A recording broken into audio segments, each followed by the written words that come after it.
Greetings, I'm Pastor Eric Smith, and this is Wakening Grace.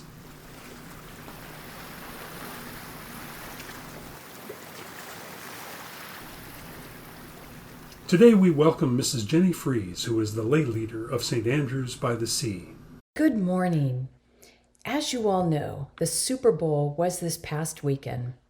The Super Bowl. I am a huge football fan, have been ever since the 1970s. I grew up loving the Pittsburgh Steelers and their amazing quarterback, Terry Bradshaw. Don't ask me why the Pittsburgh Steelers, since I lived in California. Just know that the Steelers and Bradshaw will always be my first love when it comes to pro football. Anyway, Super Bowl Sundays are always a good time, even in a pandemic year. Our immediate family gathers together with lots of loaded nachos being the main food to be consumed, and we sit down to enjoy a hopefully competitive and well-played game. But we don't just look forward to the game. No, I would say that we enjoy the commercials just as much as the game itself. I kid you not, and I know that I'm not alone in this. There isn't a family out there that doesn't love the Anheuser-Busch Clydesdale horses commercial with a dog. Am I right?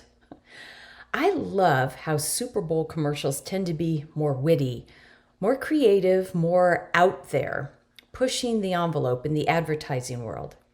It's fun to watch them, and you certainly don't get up to go to the bathroom during the commercial breaks. You could end up missing the best one. Well, there were a lot of good commercials at this year's game. Some were pretty funny, like Matthew McConaughey getting stuck in a Doritos vending machine.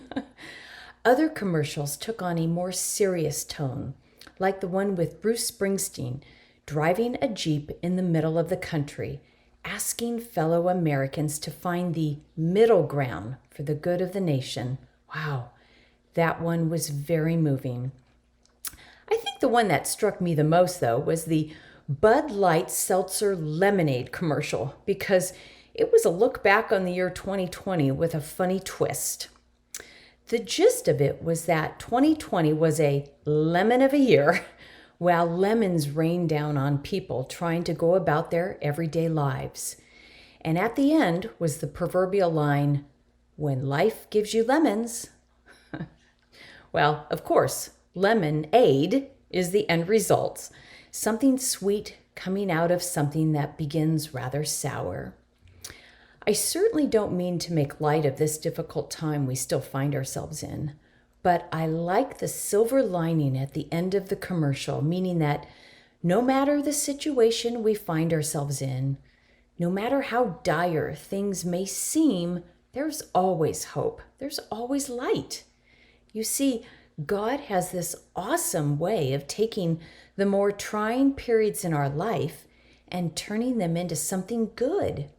He's capable of doing that, but we need to be open to it. We need to be strong. We need to be courageous. We need to be able to make the lemonade. I'd like to end with these words from Amanda Gorman, the 22-year-old poet who yet again captivated us with her poem, Chorus of the Captains, which she read to us prior to the Super Bowl. Her words inspire all of us to stand up and be the best that we can be. Here is what she said. "Let us walk with these warriors, charge on with these champions, and carry forth the call of our captains.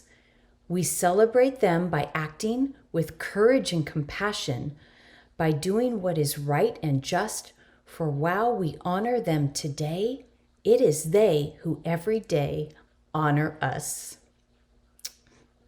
Amen to that. Amen.